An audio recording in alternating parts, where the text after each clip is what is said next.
बिस्मिल्लाहिर्रहमानिर्रहीम। अस्सलाम वालेकुम नाज़रीन, आप यूट्यूब चैनल देख रहे हैं। मैं इमरान खान हूँ। आईनी तरमीम के हवाले से कुछ अहम चीजें मैं आपको बता देता हूँ, और वो बताना इसलिए जरूरी है ताकि एक ही जगह पे आसानी से सबको समझ आए कि इस आईनी तरमीम में जुडिशरी के साथ हुआ क्या है। ये चंद नुकात इंटरनेशनल मीडिया पे भी आए हैं, और जब मैंने देखा तो आज बेशुमार आलमी सतह पे जो मीडिया है उन्होंने इसको छापा हुआ है। दर्जनों आलमी अखबार, जरीदे, और सारे इसको नेगेटिव रिपोर्टिंग कर रहे हैं। यानी सबका ये कहना है कि ये काम पाकिस्तान में ठीक नहीं हुआ। इसको अदलिया पे एक तरह के हमले के तौर पे लिया जा रहा है कि अदलिया पे हमला हुआ है।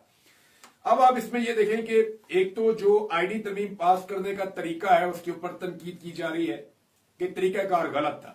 लोगों को उठाया गया, हिरासा किया गया, लालच दी गई, फिर 63A के जरिए कैसे सहूलतकारी की गई। नंबर एक तो ये है। नंबर दो ये है कि जब तक ये आईनी तरमीम पास नहीं हो गई, इसके अंदर कौन कौन सी चीजें हैं, उन चीजों से अवाम को बेखबर रखा गया। अवाम को पता ही नहीं था कि उनके आइन के साथ क्या होने जा रहा है। तो दूसरी चीज ये है। फिर तीसरी चीज एक और जो पॉइंट आउट हुई वो ये है कि आधी रात तक ये आईनी तरमीम चलती रही। यानी यरगमाल बनाया हुआ था लोगों को, और रात गए तक इसको चलाया गया। 3 बज गए, 4 बज गए। तो इस तरीके से जिस उजलत में इसको पास करवाया गया उस पर भी उंगलियां उठाई जा रही हैं।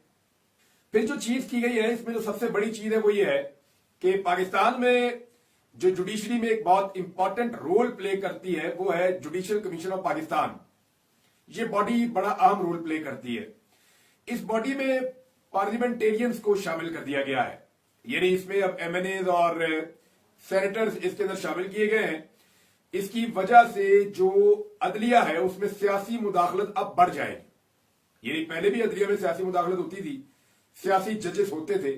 वो जो लोग कह रहे हैं ना कि जजेस ने सियासत कर रहे थे तो इसलिए हमने आईनी तरमीम की है, नहीं। एक्चुअली अब इस आईनी तरमीम के बाद अदलिया में सियासी मुदाखलत बढ़ जाएगी, क्योंकि पार्लियामेंटेरियंस को इसमें शामिल कर दिया गया है। और आईनी बेंचों की तश्कील, यानी ये जो हाई कोर्ट के अंदर और सुप्रीम कोर्ट के अंदर आईनी बेंच बनाए जाएंगे, इनका सरबराह कौन होगा, इसमें कौन कौन से 4 जजेस शामिल किए जाएंगे हर अदालत में, ये जो बेंच है ये बेंच अब पार्लियामेंटेरियंस बनाएंगे। यानी यही कमेटी बनाएगी। तो पार्लियामेंटेरियंस फैसला करेंगे कि कौन कहां पे जज होगा। और देखिए, पार्लियामेंट का काम क्या है? कानून साजी करना, आइन साजी करना। उसकी तशरीह करना किसका काम है? सुप्रीम कोर्ट ऑफ पाकिस्तान का।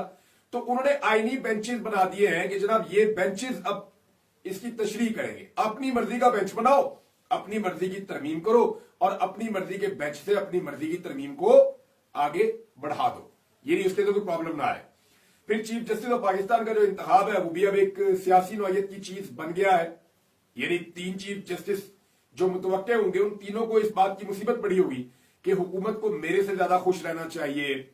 इतने जो मिसाल के तौर पर वहां 12 मेंबर्स हैं, तो हर चीफ जस्टिस का जो उम्मीदवार है वो ये कोशिश करेगा आइंदा कि 12 में से कम 8 को वो अपने साथ खुश रख सके, या कम से कम एस्टेब्लिशमेंट और हुकूमत को जितना हो सकता है खुश रखे, ताकि मैक्सिमम मेंबर्स उनके साथ आकर खड़े हो जाएं। अच्छा, इसमें मैं आपको एक और चीज बता दूं, जो आजाद बॉडीज होती है ना, उनमें हुकूमत और अपोजिशन के कंसेंसस के साथ फैसले होते हैं। जैसे नैब है वो किसी के जरिए असर काम नहीं करता, जैसे इलेक्शन कमीशन है वो किसी के जरिए असर काम नहीं करता, जैसे निगरान हुकूमतें बनती हैं वो भी किसी के जरिए असर काम नहीं करती। तो इन चीजों के लिए अपोजिशन और हुकूमत की एक जैसी नुमाइंदगी होती है, दोनों के कंसेंसस से होता है। लेकिन यहां हुकूमत ने जो कमेटी बनाई जजेस के लिए, उसके अंदर उन्होंने एक ऐसा तनासुब रख दिया है जिसमें 2/3 भी चाहिए होगी, और तनासुब ऐसा बनाया कि वो जो चाहेंगे वो कर लेंगे। तो यहां पे 1-2 नंबरी ये भी हो गई है। एक और काम जो इसमें किया गया वारदात, वो ये है कि हाई कोर्ट और सुप्रीम कोर्ट के जजों को उनकी कारकर्दगी का जायजा लेकर उनको हटाने का इख्तियार भी अब हुकूमत के पास आ गया है। यानी इसी पार्लियामेंट्री कमेटी के बाद पार्लियामेंटेरियन इसके अंदर शामिल है ना, तो उनके बाद ये इख्तियार आ गया कि जायजा लेकर जब चाहें जजों को निकाल दें। यानी जो जज हुकूमत के दबाव में नहीं आएगा या हुकूमत की मंशा के मुताबिक नहीं चलेगा, उसके लिए मुश्किलात पैदा हो सकती हैं। अब इनका इंपैक्ट क्या आने जा रहा है आने वाले दिनों में, ये बहुत इंपॉर्टेंट है और मैं आपके साथ शेयर कर देता हूं।